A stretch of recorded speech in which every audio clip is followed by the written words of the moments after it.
Halo, shalom. Salam sejahtera bagi kita semua. Salam kenal, salam santun, salam takzim, salam hormat.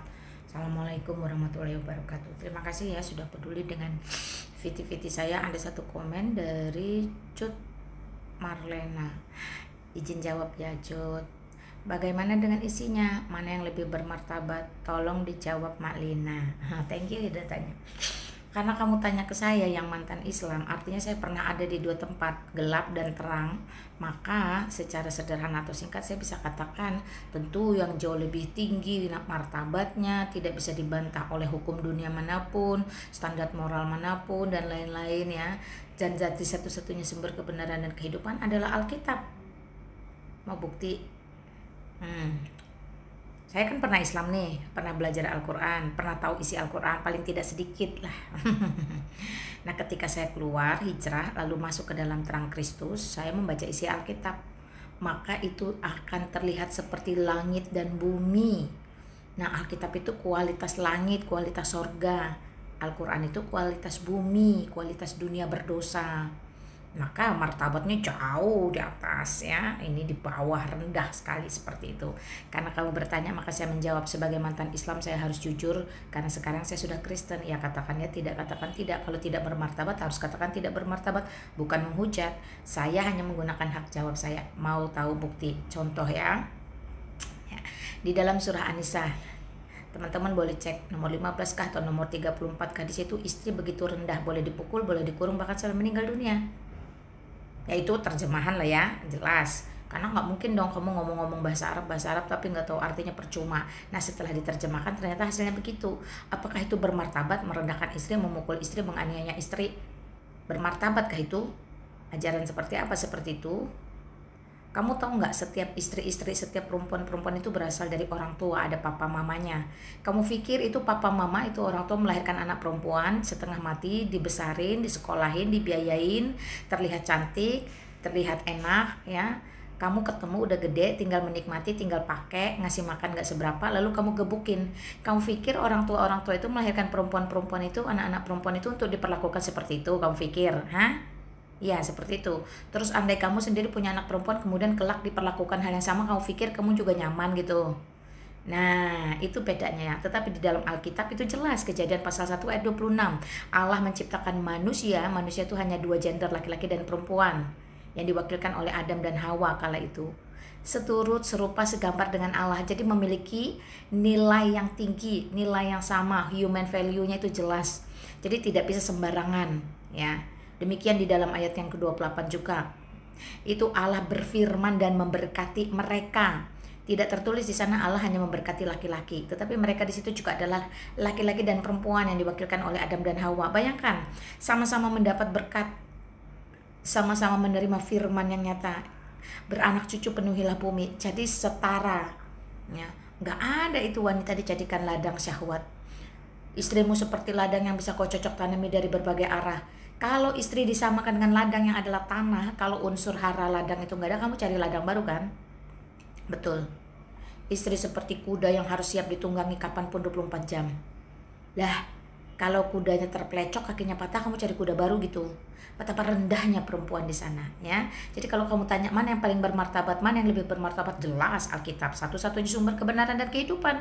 Karena tidak ada sedikit pun Allah merendahkan manusia baik laki-laki atau perempuan. No.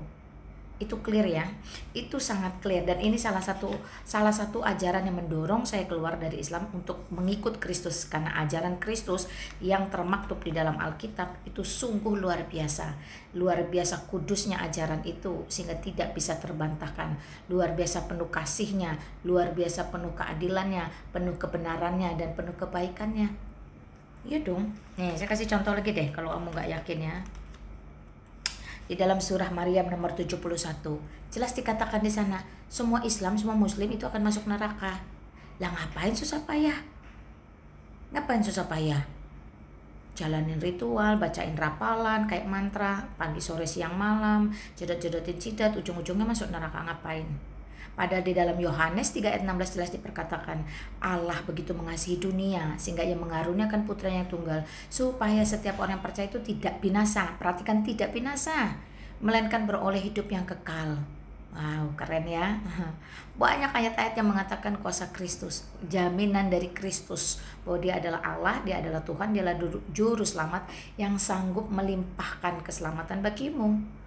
Ya, bukan walahu alam, bukan insya Allah, bukan maybe yes, maybe no. Yohanes 10 ayat 28, aku memberikan hidup yang kekal.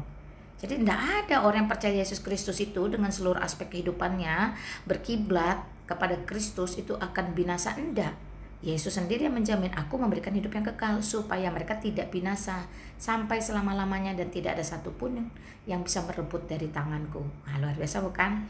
Itu sudah 2. Lalu yang terakhir, banyak banget teman-temannya. Jadi kalau kamu tanya mana yang lebih bermartabat, tentu Alkitab. Satu-satunya sumber kebenaran, sumber kehidupan yang dari Allah itu sendiri melalui Roh Kudus menuntun orang-orang sudah ditetapkan untuk menulis dengan penuh keimanan dan kebenaran. Nah, ini yang terakhir. Ketika kamu disuruh ya, surah pertama, juz pertama ya, itu tentang Al-Fatihah. Kamu setiap hari berdoa ya, minta ditunjukkan jalan yang lurus dan benar. Itu artinya kamu sedang berada di jalan yang tidak lurus dan tidak benar. Mengapain kita mengikuti sesuatu yang tidak lurus dan tidak benar seumur hidup kita? Ngapain kita mohon-mohon ngemis-ngemis tanpa ada kepastian kapan diberikan? Sedangkan Maryam 71 pasti mendatangi dan kalau udah datang ke sana ngapain? Kamu pikir cuma tengok-tengok kayak apa keadaannya, desainer interiornya kayak apa? Enggak. Sesuatu yang kekal kalau udah menuju ke sana pasti tidak akan berbalik lagi. Nah, kalau dibilang ada jembatan-jembatan yang menghubungkan sambil untung-untungan, siapa yang bangun jembatan itu pemborong aja. Oke ya teman-teman ya, di saat kamu sibuk mencari jalan yang lurus dan benar, Yohanes 14 ayat 6, kembali Yesus Kristus dengan kuasanya berkata, I am the way, the truth, and the life. Akulah jalan. Yuk ngapain pusing-pusing cari? Woi Lina, keluar dari kegelapan, hijrah sini, masuk sini. Kau pusing-pusing cari jalan tiap hari, jodotin jidat, jalan itu ada di sini. Akulah jalan dan kebenaran. Tidak perlu kamu pusing cari kebenaran dengan cara apa? Oh, dengan cara mencium-cium batu. Oh, dengan cara ritual buang-buang jin di dalam hidung. Ngapain? Akulah jalan dan kebenaran dan hidup. Aku tidak terkurung di dalam tanah seperti mayat-mayat lain membusuk, tidak jadi apa-apa. Tetapi aku bangkit, aku hidup, memberikan hidup yang kekal. Akulah jalan dan kebenaran dan hidup. Tidak ada satupun yang bisa sampai kepada Bapa atau Allah yang benar, atau sorga yang baka, atau hidup yang kekal, jika tidak melalui aku, Lina. Ya, itu Yohanes 14 ayat 6. Lalu ngapain saya pusing-pusing seumur hidup? Saya hanya mencari dan mencari. Lah, turunan saya mencari, atasan saya, nenek moyang saya juga mencari, nggak nemu-nemu. Ya, bersyukur teman-temannya. Jadi kembali, bagaimana dengan isinya? Isinya jelas seperti langit dan bumi. Alkitab itu berkualitas sorga, berkualitas langit, dan Al-Quran itu berkualitas bumi, berkualitas dunia yang penuh dosa. Jelas jauh martabatnya, kualitasnya, relevansinya bahkan. You know what is over relevation? Relevansi itu dia berlaku kekal sampai kekal, dari dulu, sekarang, sampai selama-lamanya. Tidak ada satu hukum pun yang bisa menentangnya. Tetap berlaku, nggak berubah sedikit pun ya. Ajaran-ajarannya nggak berubah sama sekali. Sejarahnya pun nggak bisa dirubah. Wah, keren ya. Oke ya, sudah saya jawab. Karena itu ya, segeralah hijrah keluar dari kegelapan masuk ke dalam terang dunia, yaitu Kristus itu sendiri yang adalah terang dunia. Siapa itu terang dunia? Kristus. Siapa itu Kristus? Allah dan Tuhan dan juru selamat. Dan itulah satu-satunya yang kamu butuhkan, bukan yang lain-lain ya. Perhatikan teman-teman kalimat saya. Jadi kita bukan hanya berbicara tentang martabat, berbicara keselamatan, berbicara sorga, itu berbicara tentang Yesus Kristus, the one and only. Berbicara yang lain-lain mah itu terserah aja ya. Yohanes 8 ayat 12, akulah terang dunia, barang siapa mengikut aku tidak lagi berjalan dalam kegelapan. Siapakah terang dunia? Di dalam An-Nur nomor 35, Allah pemberi cahaya pada langit dan bumi. Allah yang mana? Jikalau di tempatmu Allah yang memberi cahaya itu adalah Allah, maka di sini jelas Yesus Kristus adalah terang dunia itu sendiri. Jadi martabatnya jauh banget teman-temannya. Selamat memilih, kiranya Tuhan Yesus Kristus memberi segala berkat, menolong kamu, memampukan kamu, dan Roh Kudus ya mencelikkan mata rohanimu. Shalom, salam sejahtera bagi kita semua. Assalamualaikum.